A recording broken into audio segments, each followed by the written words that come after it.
అనగనగా ఒకప్పుడు విస్తారమైన నీలి సముద్రం మధ్యలో ఒక పెద్ద నావ నావికులతో ప్రయాణం చేస్తోంది. ఆ నావలో కొంతమంది నావికులతో కలిసి ఒక బడాయి కోతి కూడా ఆ పెద్ద నావలో సముద్రయానానికి వెళ్ళింది. ఆ కోతి ఎప్పుడూ తన గొప్పలు చెప్పుకుంటూ అందరినీ తక్కువ చేసి మాట్లాడుతూ బడాయిగా ప్రవర్తించేది. అంతలో ఒక్కసారిగా ఆకాశం చీకటిగా మారి సముద్రంలో అలలు పెద్దగా ఎగిసిపడుతూ తుఫాను మొదలయ్యింది. అది చూసిన నావికులు ఆందోళన పడ్డారు. సముద్రం మధ్యలో భారీ అలలు నావను బలంగా కొట్టడంతో నావ ఆ అలను తట్టుకోలేకపోయింది. అలా కొంత దూరం ప్రయాణించిన నావ అలల తాకిడికి నావ మెల్లగా మునిగిపోవడం ప్రారంభమైంది. నావికులందరూ భయంతో నీళ్లల్లోకి దూకి ఈదుకుంటూ ప్రాణాలు కాపాడుకున్నారు. నావ మునిగిపోవడంతో నీళ్లల్లో పడిన కోతి ఆ అలల తాకిడిని తట్టుకోలేక భయపడింది. కానీ పాపం కోతికి ఈత రాక నీళ్లల్లో కొట్టుకుంటోంది. అలా నీళ్లల్లో కొట్టుకుంటున్న కోతి భయంతో రక్షించండి రక్షించండి అంటూ గట్టిగా అరుస్తూ ఏడుస్తోంది. అదే సమయంలో దారిని పోతున్న ఒక పెద్ద తిమింగలంకు ఏడుపరుపులు వినపడటంతో కోతి దగ్గరికి వచ్చింది. కోతి బాధను చూసిన దయగల తిమింగలం వెంటనే కోతిని తన వీపు వైపుకి ఎక్కించుకుని కాపాడింది. అప్పుడు తిమింగలం కోతితో, అందరూ ఈదుకుంటూ వెళ్తున్నారుగా, నీకు ఈత రాదా, అలా అరుస్తున్నావేంటి అని అడిగింది.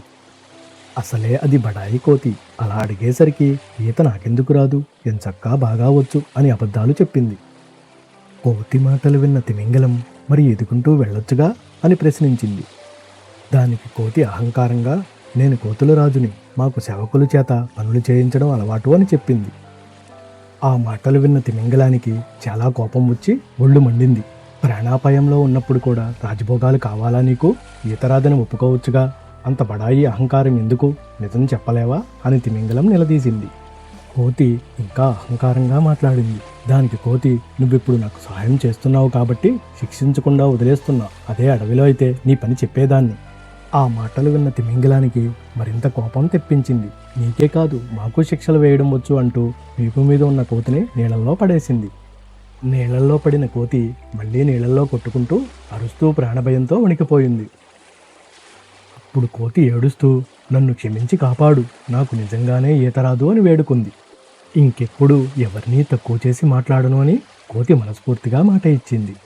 కోతి మాటలు విన్న తిమింగలం మనసు కరిగిపోయి, అహంకారం వల్ల నీ మనశ్శాంతిని కోల్పోతావు అని చెప్పి తిమింగలం మళ్ళీ కోతిని తన వీపు వైపు ఎక్కించుకుని కాపాడింది. ఇద్దరూ కలిసి సముద్రంలో ప్రయాణం కొనసాగించారు. ఈసారి కోతి వినయంగా తల వంచుకుని నిశ్శబ్దంగా తిమింగలంపై కూర్చుంది. కోతిని చూస్తున్న తిమింగలం కోతి బడాయి అహంకారం తగ్గినవేని తన మనసులో అనుకుంది.